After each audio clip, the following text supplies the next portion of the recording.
Bene, siamo qua con Dave. Ciao Elena, ciao Monica. Ciao. Io ci sono, ma non sono visibile in video oggi. Seconda sessione di Dave a distanza di 2 anni. 5, 4, 3, 2 e 1. Inizia il viaggio.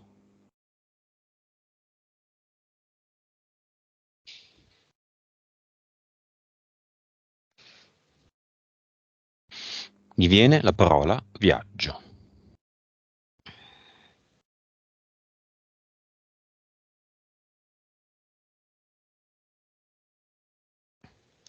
Sì, io lo vedo e lui lo vedo camminare in una foresta tropicale e mentre cammina sposta proprio tutte le foglie grosse, no? Si fa spazio e a un certo punto arriva in questo posto tra degli alberi dove le piante sono basse e ci sono 4 cristalli azzurri posizionati come se fossero a 4 angoli. Mhm. Ti dà l'autorizzazione Elena? Sì, me la dà, si gira verso di me e mi dice, vediamo cosa sono. Monica. Mi si Viaggio, foresta presenta, amazzonica e 4 cristalli.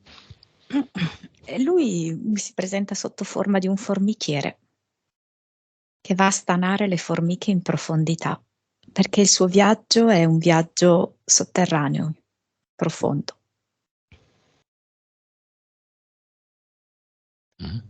Li vedi 4 cristalli? Allora, sinceramente io ne ho visto uno solo perché mi è arrivato il nome della sua PS che è Bluette.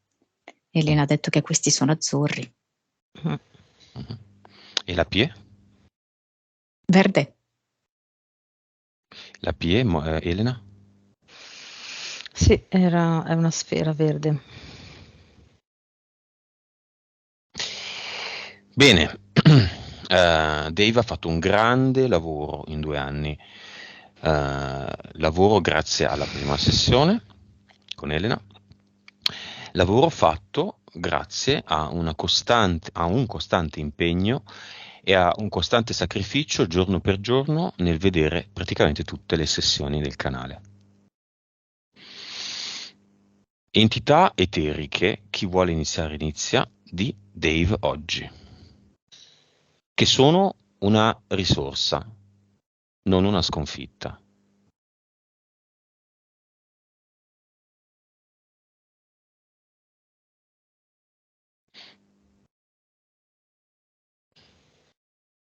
Boh, Elena, vai.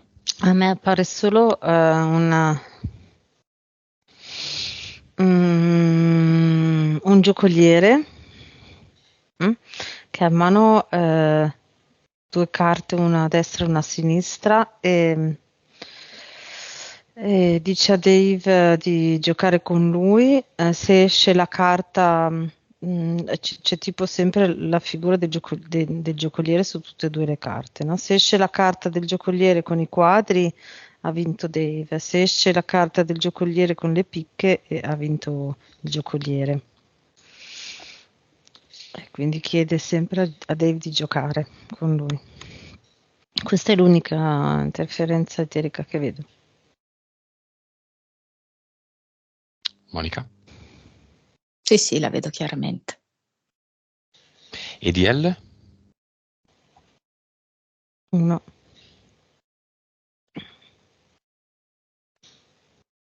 Monica? 2. Ok. Entità mentali, Monica. Per me sono 2. Una è sfiducia e l'altra è bullying. Sfiducia è un po' una sorta di sfiducia che lui ha spalmato nel corso della sua vita, a volte su di sé, a volte sugli altri, a volte sull'esistenza. Direi che è un livello 3. L'altra, secondo me, più o meno livello è 2-3 ed è bullying. Lui si presenta come un birillo che principalmente sta in piedi, ma che è come in attesa del colpo fatale che lo farà cadere. Quindi in realtà è molto collegata, no? È una sorta di sfumatura dell'altra entità mentale. Mhm. Elena. Sì, sfiducia, la vedo anch'io, ed è proprio, come diceva Monica, spalmata, no, in tutta la sua vita, proprio dal fatto che lui è cresciuto ehm, mh, con gli insegnamenti che gli dicevano di essere meno di quello che poteva essere, quindi comunque con questa incertezza di essere in grado, no? Lui dentro sapeva di poter essere in grado, in realtà gli dicevano che non era così. Quindi alla fine sfiducia che parte da sé e poi verso l'esterno, proprio per non, l'esterno è proprio non è in grado di percepire come sono le persone, partendo da lui. Ah. E bullying, sì, io lo vedo un po' più come se fosse la terra che si sgretola sotto i piedi, no? Quindi lo vedo in piedi sul terreno, ok? Però la terra non è solida, è sempre molto friabile, quindi a ogni passo cede. Mhm. E Ma lui quando, retrocede o procede in avanti, visto questo terreno che si sgretola? O Eh, affonda? e lui cerca di...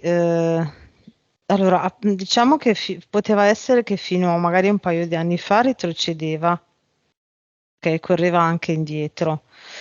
In questi ultimi 2 anni tenta di cercare la parte, cioè andando Meno avanti, cedevole. meno cedevole, ok? Ma alla fine sente che cede comunque e il pericolo è che poi a un certo punto c'è il burrone, non c'è più la terra sotto i piedi. Quindi più o meno non retrocede o va un po' a destra, un po' a sinistra, aggira l'ostacolo, tenta Mhm. un terreno più solido, lo Sì, trova leggermente più solido ma non solido ed è tendenzialmente se magari anche a zigzag ma procede in avanti. sì. Ok, chiaramente questa è tutta una lettura simbolica. Mhm. Elena, impianti. Allora, non ci sono grandi impianti, ci sono solo queste antenne, come se fossero le antenne della radio, no? Di una volta. Due antenne che vanno su e giù, proprio fuori, no? Eh, con cui, che rappresentano un po' le due carte anche del giocoliere, no? Quindi scegli una carta o l'altra, funziona un'antenna o un'altra, tutto sempre diciamo filtrato dalle entità e anche quelle mentali, quindi anche lì un po', no? Andare a destra, a sinistra per cercare il terreno meno friabile. Quindi Mhm. si alza un'antenna o l'altra, ma è sempre depistato, ecco, dagli impianti e dalle interferenze. Mm. Poi, Questo è l'unico impianto che vedo. Monica. Sì, è simile a quello che vedo io, perché sono due fili elettrici che entrano all'interno delle narici, vanno nel setto nasale e vanno a conficcarsi, diciamo, negli emisferi cerebrali e poi Vabbè. escono dalla cervicale. Va bene, questa è una sessione molto evoluta, molto avanti. Nome del progetto di Dave.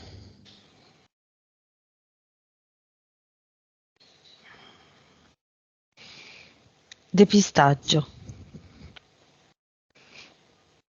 Lui sa troppo e quindi sarebbe troppo veloce.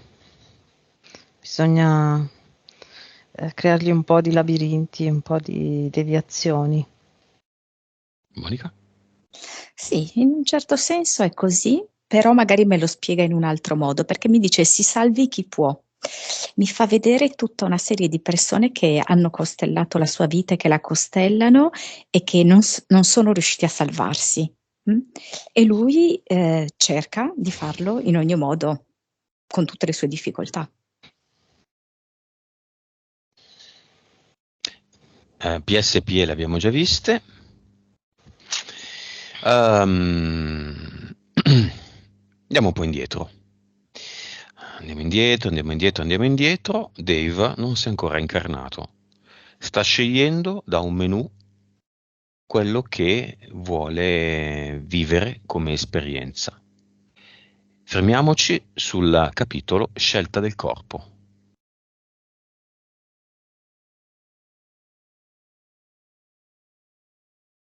Un corpo che di recente è cambiato profondamente, che in passato gli ha dato turbamento. Elena.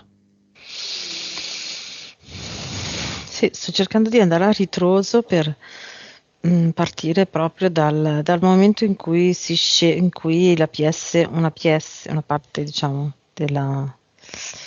ehm, del tutto, ok, diventa una PS e decide di tornare sulla Terra.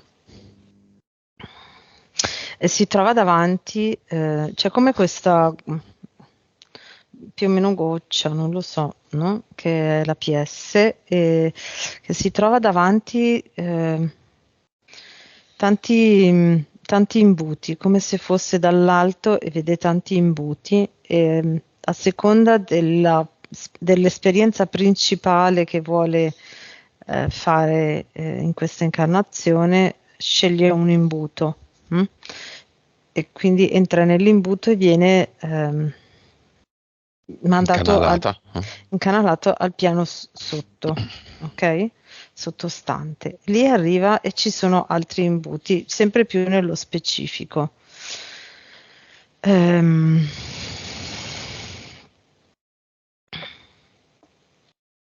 Perché questo corpo? Sì, infatti, diciamo l'argomento che ha scelto un po' prima di scegliere proprio il corpo, questo corpo specifico è movimento, mi dice movimento per tutta la vita e mi fa vedere che è proprio un'evoluzione, un evolvere in tutti gli aspetti della vita, quindi lavorativo, sentimentale, proprio anche movimento materiale, quindi dove andare, dove lavorare, diciamo che è movimento, no? L'argomento. Ha scelto questo corpo e in quel momento lì era come se potesse scegliere tra c'erano 4 possibilità.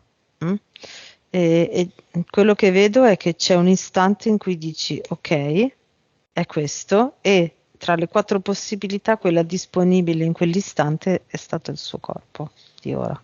Monica.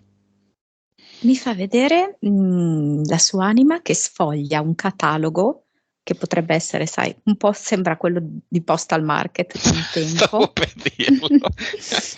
siamo anziani, Postal Market è una roba da anziani proprio. Bene, Monica si è tradita circa la sua età reale. Lei comprava maglioncini su Postal Market. Bene. Ok, lascia passare il rossore dal viso e poi continua pure. È un catalogo un però catalogo.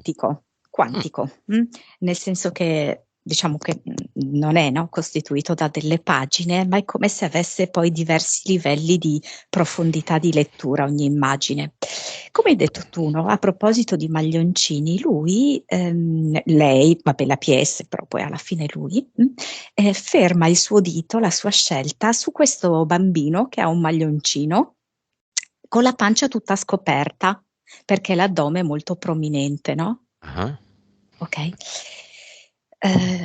Sceglie questo corpo che per una lunga parte della sua vita lo esporrà a varie esperienze, sia di sottovalutazione, lui che si sottovaluta e viene sottovalutato dagli altri, sia anche in un certo senso un po' di presa in giro, di isolamento, e l'inizio proprio della sfiducia, una delle varie fonti di sfiducia.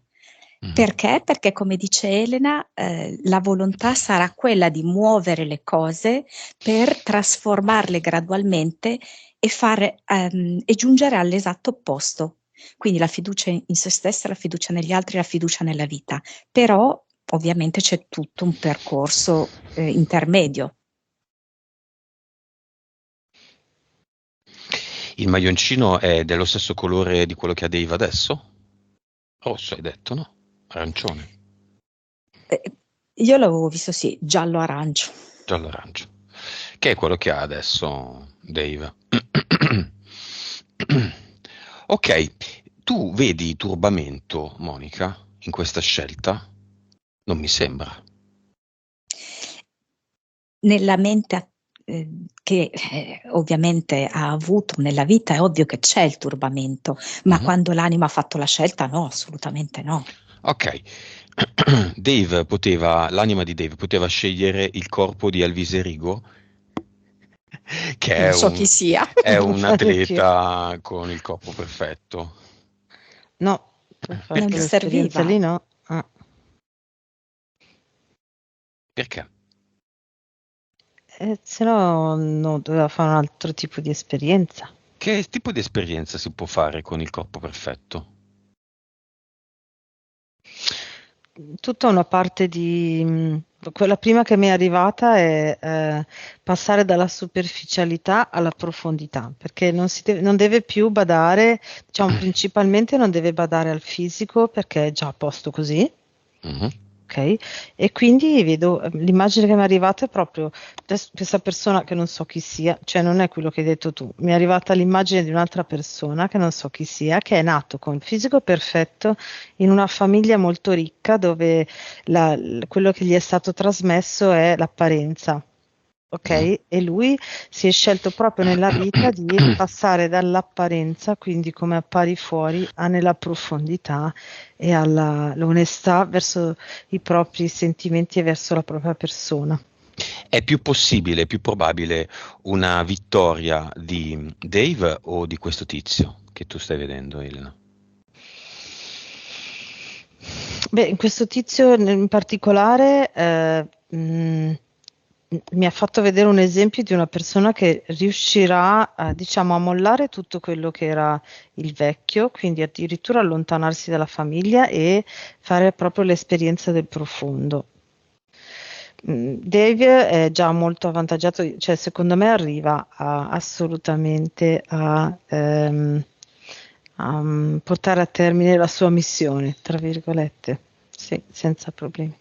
Monica?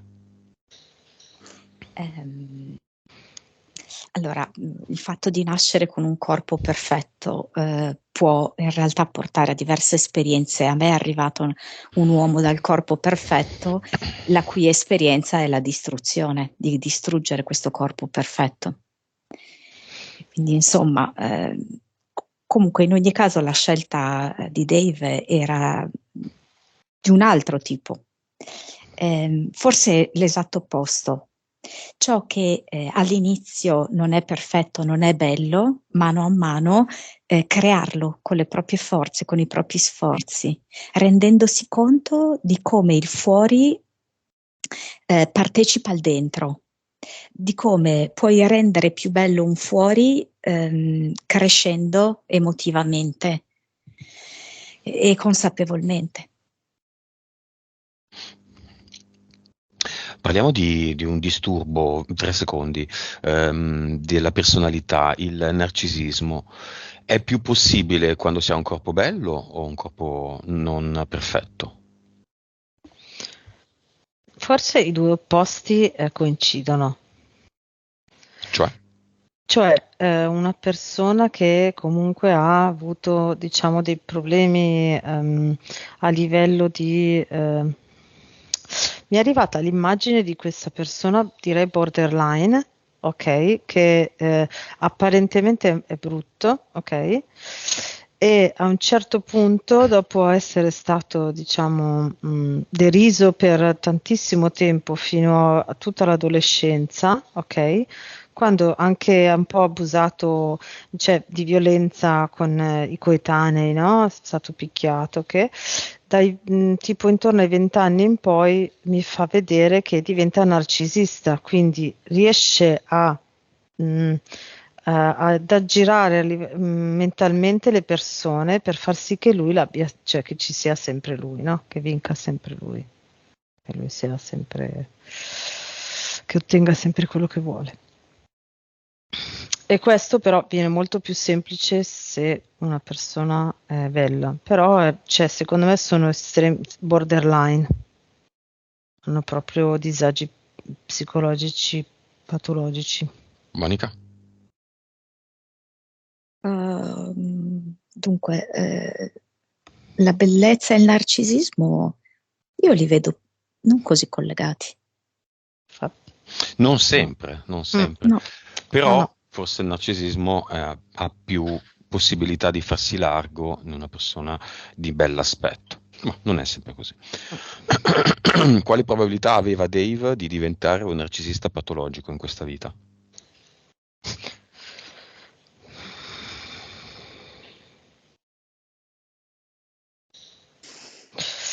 Se guardiamo lui nello specifico, no, non vedo, no, non la vedo tra le possibilità Perché? scelte. È come se ci sia un range di strade da scegliere, no? Ah. E nel range delle strade che la sua PS ha scelto incarnandosi in questo corpo non c'era quella. Ce ne sono una decina, ma tra queste 10 non vedo narcisismo. Monica? Allora, per come lui ha vissuto la sua infanzia, i rapporti con i genitori e con i coetanei, lui da manuale avrebbe potuto essere tranquillamente un narcisista covert, ma la sua anima non aveva messo in piano, in programma questo tipo di disfunzione, no? No. Causa esoterica Monica della psoriasi. Lì io lo vedo molto legato a questa sfiducia, la convinzione molto radicata di non poter davvero essere accettato per quello che è. E allora è come se fosse una reazione. Siccome tu non mi accetti davvero per quello che sono, io mi difendo attraverso questa problematica alla pelle e tu stesso, non so, non sei adatto a me. E io reagisco quasi in maniera allergica. Mm. Ti respingo Sì, sì. con qualche È cosa come di, tu, se vogliamo, spiacevole certo, alla come tu vista. respingi me. Elena? Sì, è molto simile. Ecco, mi dice che è come se lui si fosse esposto dal lato sbagliato. Ok, quindi se si espone dal lato sinistro, ha detto ce l'ha a sinistra, no?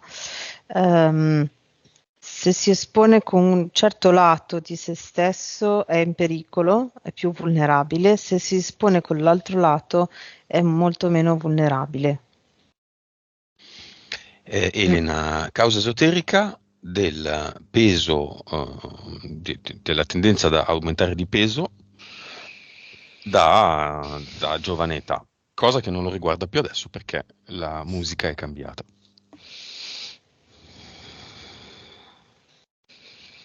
Sì, era un po' ma vedo tre aspetti, lo vedo proprio piccolo, no? Da bimbo che mentre mangia, ok, e mi fa vedere queste tre cose. Un po' lo vedo lì da solo, quindi forse tendenzialmente mangiava di più quando era da solo.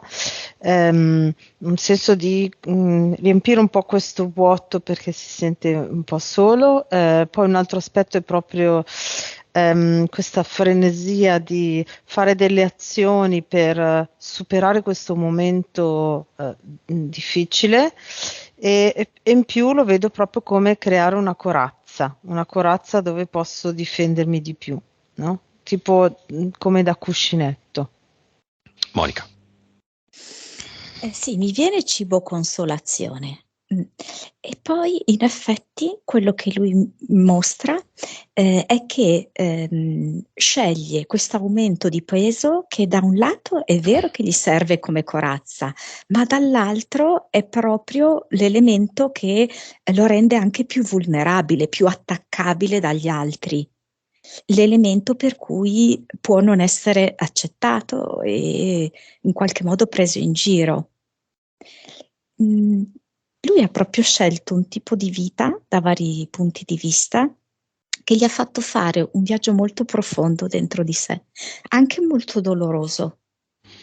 E tuttora lui è esposto a delle esperienze non facili da gestire e che davvero gli hanno consentito una sensibilità esponenziale che lui manifesta moltissimo nei confronti del mondo vegetale. Io penso proprio anche animale, ha proprio una sensibilità per chi non ha voce.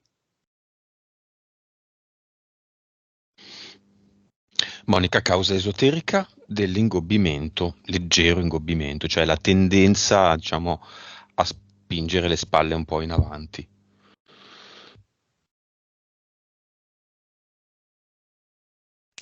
Allora, lì mi dà proprio questa entità mentale sfiducia, no? Quando sei sfiduciato non stai eretto con la schiena, mm? Sei un po' sconfitto, diciamo così, mm? Quindi sconfitto, sei un po' chiuso in te stesso. E lui in parte si chiude in se stesso, proprio perché non pensa di poter essere compreso fino in fondo. E soprattutto io vedo che è un modo per nascondere un po' il cuore. Ti ingobbisci, no? Il cuore va più dentro e lo nascondi un po'. Perché pur essendo lui molto generoso e molto sensibile, ha paura di esporre questo. Elena, causa esoterica delle problematiche, tutte racchiuse sulla parte sinistra del corpo, specialmente il ginocchio sinistro. Sì, lo vedo proprio come dicevo prima, come il lato più vulnerabile. Mm? Quindi sia con la pelle, con la psoriasi, che con il movimento. Quindi se mi muovo con la gamba sinistra sono più vulnerabile, è meno stabile, mi sorregge meno. Se invece io mi muovo dal lato destro sono più forte, più stabile. Ok, quindi ehm, se colleghiamo i due lati agli emisferi cerebrali sono invertiti, ok? Mhm. Quindi il destro che è più razionale, è più lui si sente meno forte col l'emisfero più razionale e invece con quello più femminile si sente più forte, ok? Mhm. Quindi più con la sua creatività, con la sua sensibilità si sente più forte. Con quello invece proprio terreno materiale si sente un po' più vulnerabile. Mm? E ci sta un po' con tutto il suo progetto, no? Perché vengo sulla terra per mm, rafforzare la mia esperienza terrena. Mm?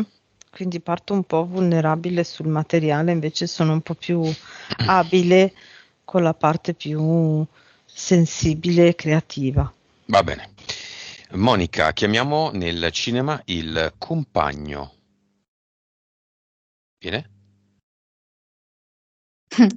Io non so se lui sia un fumatore o meno, perché mi dà come se fosse un po' cercasse un po' una distrazione, no? Un temporeggiamento. Lo è Però sì, Dave? Sì, lo è. Sì, sì, sì. che è anche però non è solo proprio fisicamente che fuma, però è proprio anche come un ehm, eh, ho un'altra cosa che in questo momento mi impegna. Aspetta, finisco un attimo di fumare la sigaretta, arrivo subito, eh. Ah, ok. Mm. Vediamo quando arriva, poi se arriva mi avvertite. Ah, Sì, sì, svapa, sì. svapa. Sì, sì, sì, deve solo finire, poi viene. So- sorella, Un po' intontita, un po' quasi cieca. nipote, Mm, sì, sì, c'è, ovviamente c'è. colleghi, Due, il gruppo WhatsApp a cui lui tiene certamente. e papà e mamma.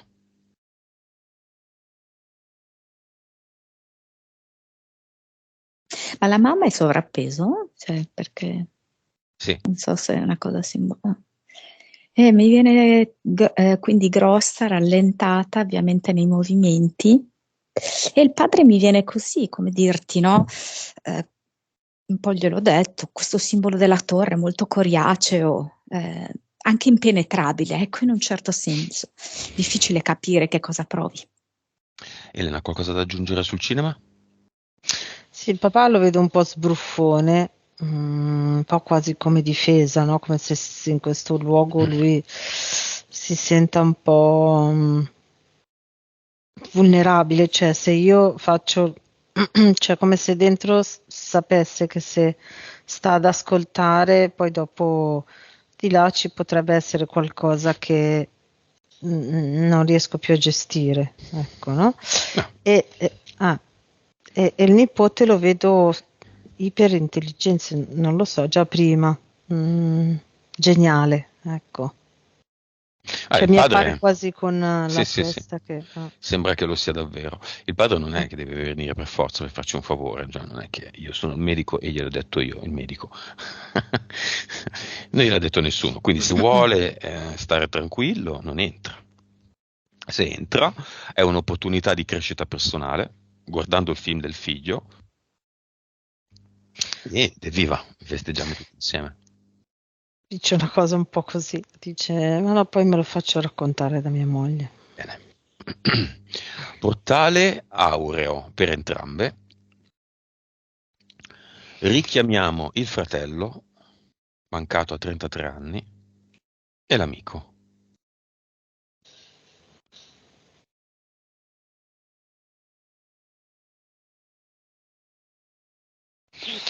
L'amico, la prima cosa che dice,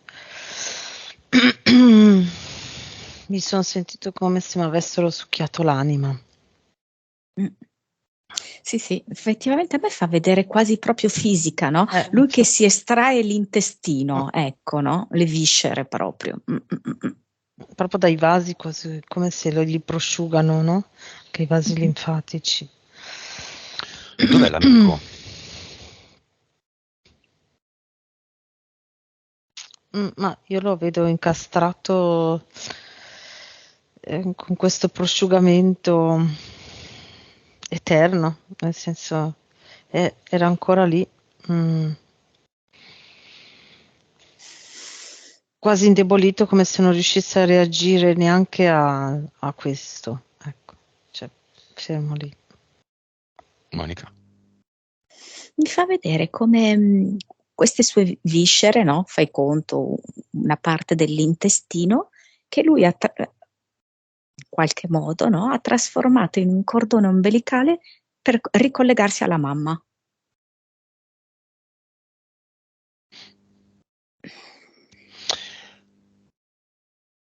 Mi dà come l'impressione che abbia fatto veramente fatica ad essere adulto. Ma questo chi? L'amico? L'amico. E il fratello? Dov'è? Il fratello effettivamente, guarda, mi aveva fatto vedere tipo una scena che è questa, con in mano un lingotto d'oro e ha detto a Dave, ecco che cos'è davvero la nostra tara familiare. Perché mentre è tutto molto ermetico, io cerco un po' di tradurre, perché mentre mi ha fatto vedere questo lingotto d'oro che voleva consegnare a Dave, mi ha fatto vedere anche l'immagine della sorella, l'immagine di se stesso, quindi con questa fragilità psichica di entrambi, e che invece in Dave si trasforma in estrema sensibilità e può diventare il suo punto di forza. È perciò che lui la tara familiare me la propone come una grande risorsa, un lingotto d'oro. Elena. Sì, Elena, è come se... cerca... sì, vabbè. dimmi. Cerca il fratello, dov'è? Allora, il fratello era nel portale, è strano, nel senso l'immagine che vedo adesso è come se lui rimanesse nel portale aureo e proiettasse un lui all'esterno per essere visto da noi. Sì. E, è particolare perché è come se lui fosse, si mostrasse come se fosse una ruota, sì, con tanti spicchi neri e mostrasse a Dave il fatto che Dave ha in mano tutte le possibilità di questa ruota come a livello emotivo e mentale e invece lui e sua sorella si sono scelti di avere a disposizione solo due spicchi, quindi o sani o malati, ecco. E ti fa vedere queste infinite possibilità. Messaggio del fratello. Monica. Qualcosa riferito alle sue tasche, alle tasche di Dave. Ti accorgi che ogni tanto ti lascia una pepita nelle tasche? Io lo capisco così, perché mi fa vedere l'interno delle tasche dei pantaloni. Mi sembra che hai dei cristalli nelle tasche ogni tanto, vero Dave? O sbaglio? Ricordo male? Adesso mi scrive. Sì, vai, vai, Monica, dimmi. E mi fa vedere come se queste lui le chiama pepite, no? Nel momento in cui Dave mette la mano Sì. dentro la tasca, le prende in mano, gli arriva come un'informazione che è un messaggio che in qualche modo lui da fratello vuole trasmettergli. Ok, lui a volte si ha delle pietre, dei cristalli nelle tasche. Non lo sapevamo. Elena. Messaggio del fratello. La solarità, dovresti essere più cosciente della solarità che tu emani quando ti muovi e cammini e non esserne più consapevole invece che così da poterne ricevere in cambio la stessa solarità e lo stesso calore e non bloccarlo all'esterno per poi invece prendere la non fiducia e la freddezza. Messaggio dell'amico, Elena.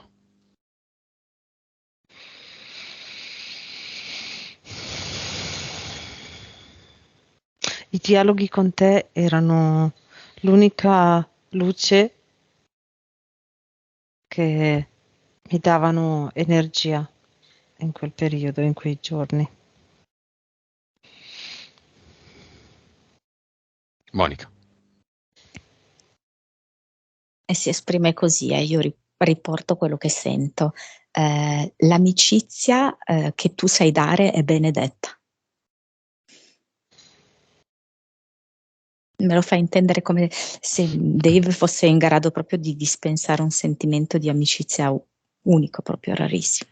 Bene, siccome siamo tutti uno, adesso l'amico e il fratello si uniscono in un'unica anima e danno un messaggio di incoraggiamento a Dave.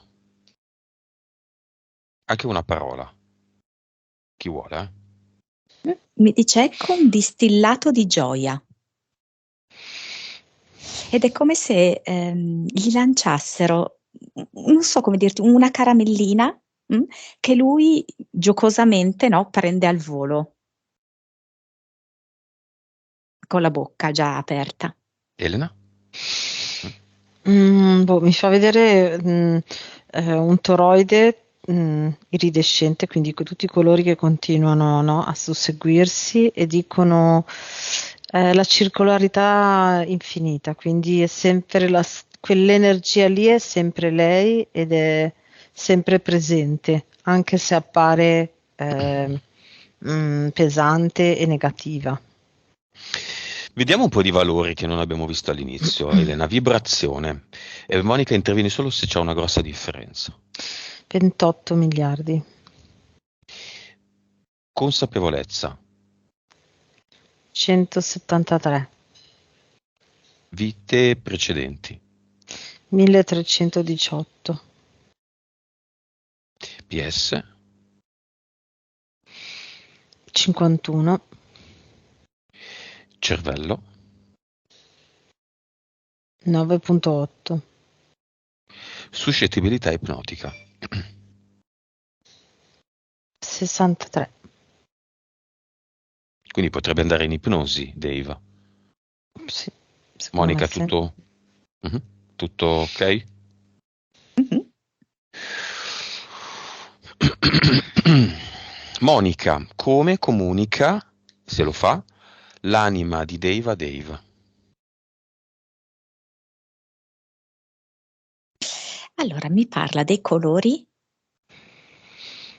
Mm, sicuramente quello che abbiamo visto, lui ha la capacità di comunicare con tutto ciò che non ha voce, quindi che possano essere le pietre, ma anche i sassi fossero, gli animali, le piante.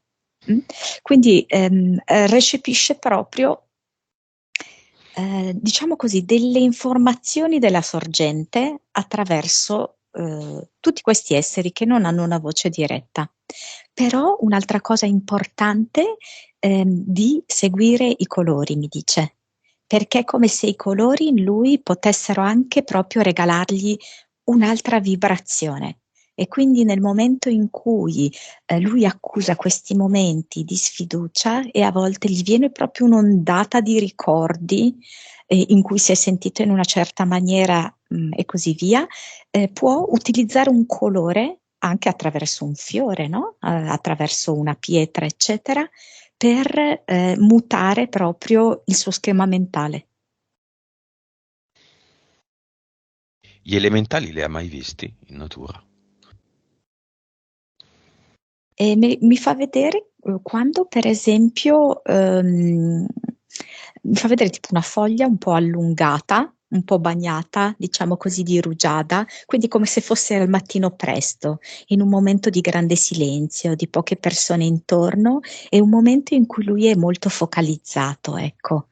Io dico di sì, però non ha consapevolizzato questa cosa. Elena, come parla la sua anima? Com'è la voce dell'anima di Dave? Sì, mi dice proprio molto simile a quello che ha visto Monica, mi dice cerca in natura il colore azzurro, ok? Quindi i cristalli di prima in mezzo alla foresta tropicale erano proprio questo, cercare l'azzurro Mm. attraverso la natura. Beh, Mm. gli occhi di Dave sono azzurri. Mm. E quindi, esatto, e quindi è ricollegarsi proprio alla PS.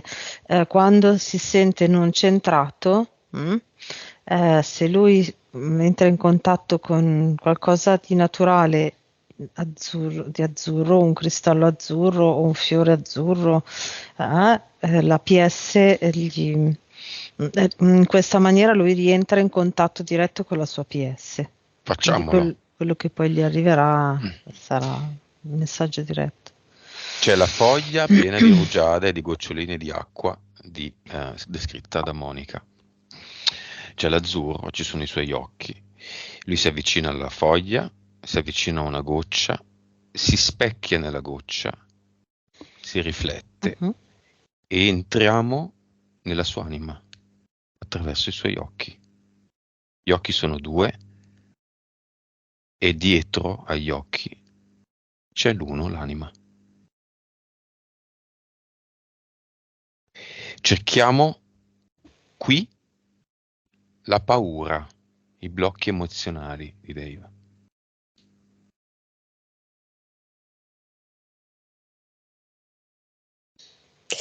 Mi fa vedere come prima immagine delle macerie, tipo delle rovine, un qualcosa che è stato eretto come se fosse un muro e poi è esploso grazie ad una bomba e quindi ha lasciato un po' di devastazione.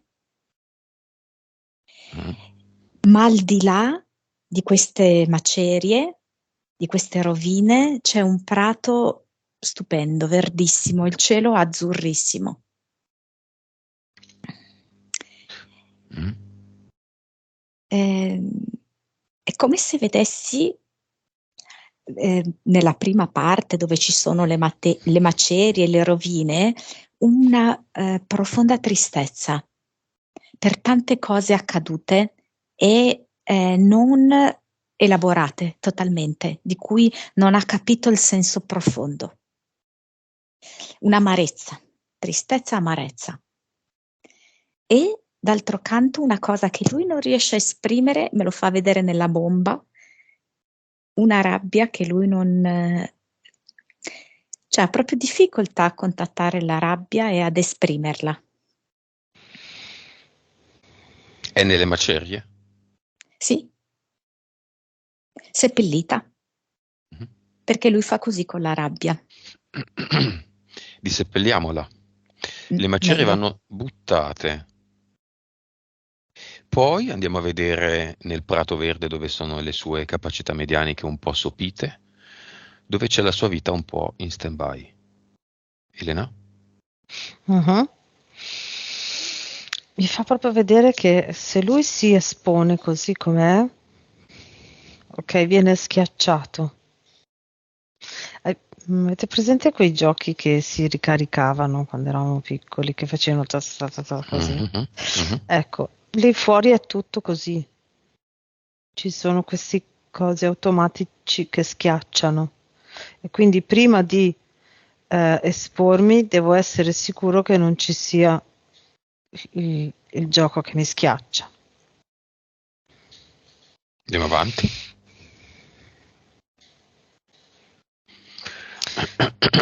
Voglio un Dave sulla scavatrice. Mhm. C'è anche una sensazione di aver subito delle ingiustizie, Mm. ingiustizie della vita. Non volevo che andasse così, non mi meritavo questo. Beh, io trasformerei il non meritavo in, o anche il meritavo. You deserve it, dicono sempre gli Mm. americani, gli inglesi. Te lo meriti, ma tutti ci meritiamo tutto e Sì, tutti non infatti. ci meritiamo nulla. È Esatto, stato Dave a sceglierlo ed è una grossa opportunità. esatto. Il Esatto. 7 mesi ha fatto miracoli soltanto sul suo corpo, in Mm. 2 anni su tutti i suoi corpi. Mm. È completamente irriconoscibile oggi rispetto a 2 anni fa. E meglio. Mhm.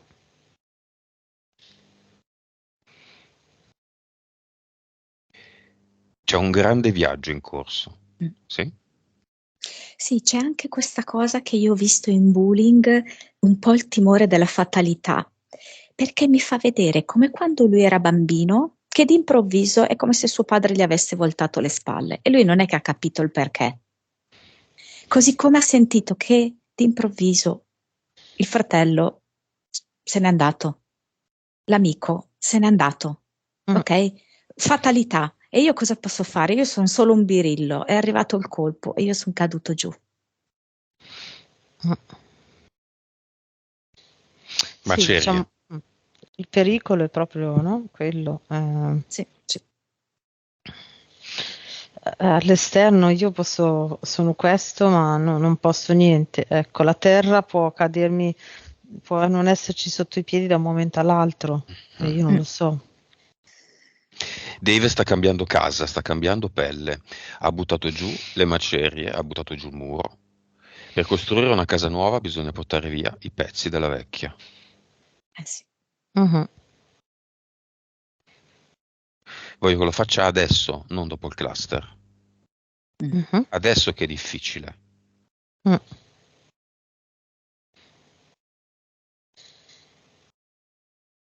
Non gli servono neanche i suoi orgoni. Gli servono? Era un oggetto esterno che gli dava sicurezza perché lui non si sentiva sufficientemente forte. Mm.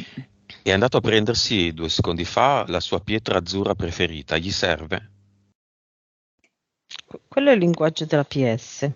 Sì, infatti la Può pietra azzurra. utilizzarlo quando non si sente centrato, prende la pietra azzurra e torna subito immediatamente in collegamento con la Mm. PS. Mhm. Ma è fondamentale? No, diciamo che in questo momento può essere un allenamento. Mm. Non un aiuto, Mm? un allenamento. Mi Un piace allenamento, allenamento. un allenamento per imparare a sentire quando è centrato. Eh? e man mano poi non gli servirà più la pietra esterna. Le toglie o non le toglie le macerie? Sì, lui ha creato una ruspa talmente grande che è bastata solo un movimento della penna per portare via tutto. Adesso è tutto sgombro. Ti dico solo una cosa che è accaduto prima di questa ruspa e lui mi ha fatto vedere questa gobba, no? Dicendo tante volte ho provato a spostare queste macerie e guarda il risultato. Invece poi in un istante è come se la sua colonna vertebrale si sia raddrizzata e ha capito che non era necessario portarsele sulla schiena queste macerie e ha creato la ruspa di cui stava parlando Elena.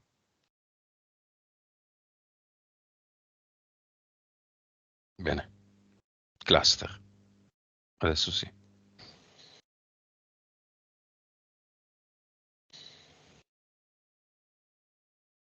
Sì, quasi come se il cluster fosse vuoto, perché facendo quell'azione ha già agito anche nel cluster.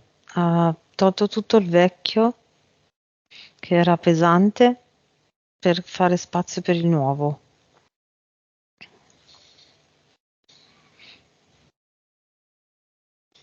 Mm.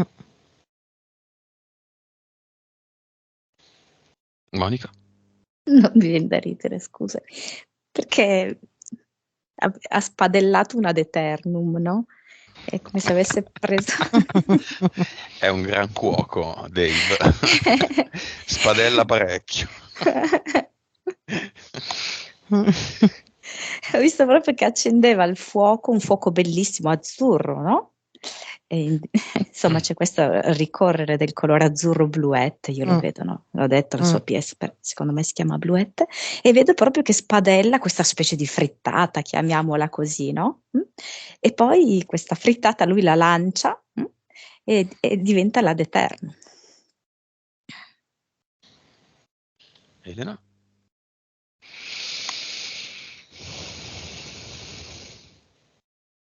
Sì, c'è sempre l'azzurro, era con una mano ha creato tipo i ciuffi di la meringa, però Mhm. azzurro, ok? Meringhe azzurre. Sì, e da L'avatar come lo lì. vedete?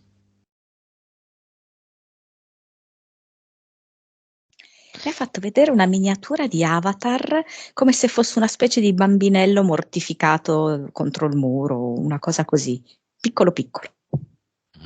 Ti dà le spalle. Sì. Lo togliamo, Elena? Lo vedi simile? Sì, sì, era praticamente nullo. E qui cosa spadella? Ha fatto, quello che vedo io è, c'era già una torta e lui l'ha decorata con tutta della frutta ma azzurra, tutta frutta azzurra. Vero. Sì, sì, ho proprio visto il momento in cui sfornava la torta e gli metteva i mirtilli. Sì. E le macerie? Via, non c'è tutto libero. Allora andiamo, Monica, al prato verde e il cielo azzurro. Cosa c'è poi? È un po' una mescolanza perché vedo anche il mare, vedo anche la sabbia, vedo lui che con l'alluce sinistro disegna un cuore nella sabbia. E lui ha veramente questa capacità di amore molto profondo, anche se ha molta paura, ovviamente, no? Di portarlo fuori, anche perché lui ha, in fin dei conti, un po' paura di essere, tra virgolette, usato. Però adesso è come se sapesse come poter fare, come poter davvero amare. E come poter comprendere senza che nessuno parli. Non solo appunto le creature che non possono parlare, ma anche le persone che non parlano. E potremmo dire sì, una telepatia emotiva. molto forte questa. Credo anche tipo delle capacità terapeutiche, sì, penso attraverso le mani, calore, colore, mani. Le sue capacità medianiche, quelle che lui pensava essere bloccate, non lo sono più. Come se quando prepara da mangiare, no? Sia se impasta, quindi tocca proprio moltissimo il cibo, sia proprio nel modo in cui lo cucina, riuscisse a trasmettere delle informazioni e delle vibrazioni che poi la persona che assume mangiando il cibo riceve questo atto trasformativo. Elena. Sì, allora, proprio l'immagine che mi faceva vedere era lui e lo sentivo anche come se fossi io, dentro al flusso dell'energia vitale, e proprio come scorrere, no? Scorrergli addosso, ma che era anche parte, no? Quindi sento proprio questa forza e che in tutte le direzioni in cui va il flusso vitale lui prende quella direzione lì, lo sente proprio, non gli fa paura, lo prende tranquillamente senza problemi. E mi ha fatto proprio vedere che che le sue capacità medianiche in realtà lui le sta già usando, ma non era consapevole, le limitava perché appunto avendone un po' paura non le sentiva. La sua creatività la utilizza in cucina, la utilizza anche attraverso appunto il suo lavoro, sia nel coordinamento delle persone, ok? Che è creativo in quello, come diceva Monica, telepatia no, emotiva, quindi lui è in grado di coordinare e mettere insieme le persone. E anche a livello proprio informatico trasmette questo suo amore vitale, la sua creatività la utilizza anche lì e lo trasmette attraverso i programmi, ecco.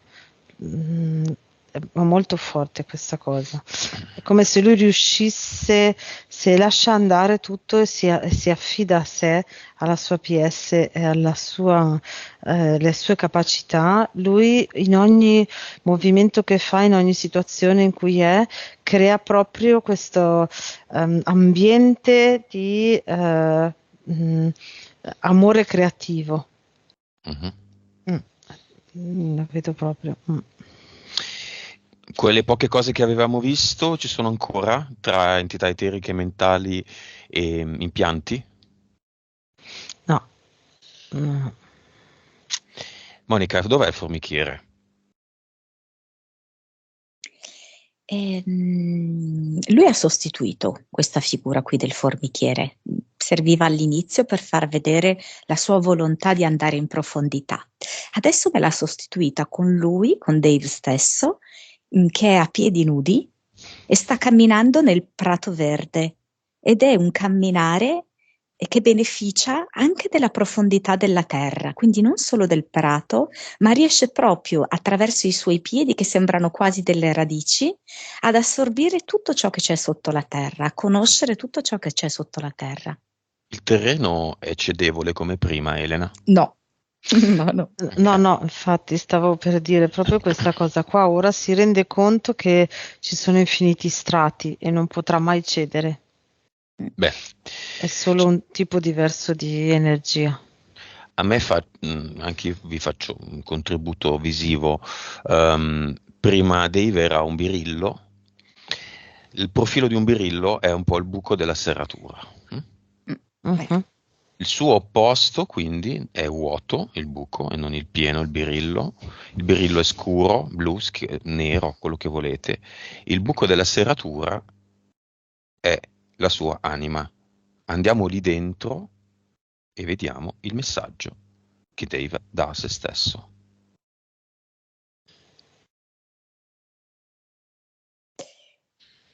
Sono nell'amore, sono l'amore, questa è la fiducia. Elena.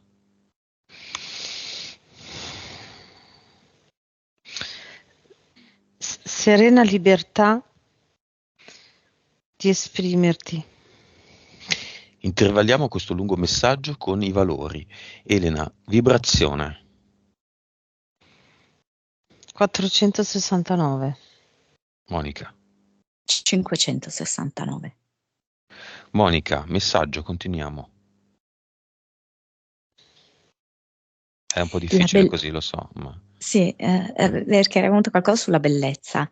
La bellezza della natura diventa la mia bellezza. Bellezza fuori, bellezza dentro. Elena. La vita è un dono, è il dono della vita. Consapevolezza. Monica. A me viene 315. Elena. Sì, 321. Finiamo i valori. PS. Elena. 73. In questo Monica. momento. Sì. Monica, vite. 812. Elena. 816. Cervello. 10.7. Monica. 11 e mezzo. Suscettibilità ipnotica. 93.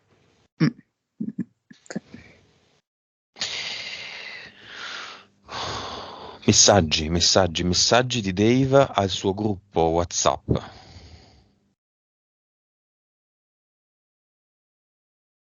È tutto dentro, nulla è fuori.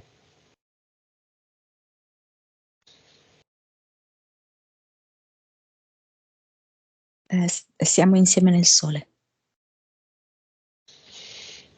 Alla sorella.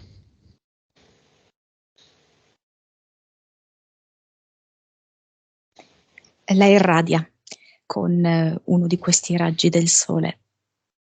È come se lei, da che era intontita, addormentata, apre gli occhi e va ad abbracciarlo. Ai genitori, Elena.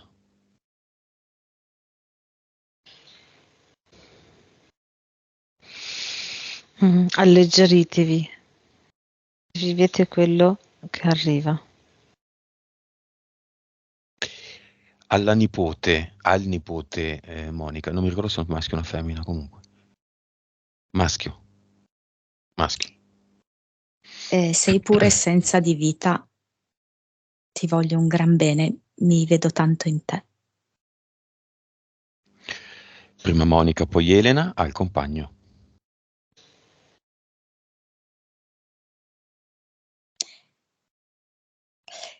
Sei proprio quello con cui io voglio camminare. Elena. Non andare di là. Ti porto io di qua per mano.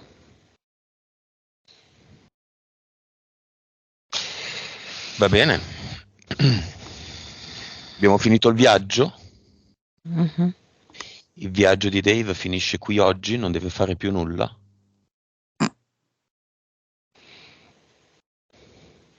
Deve allenare le sue capacità che già conosce.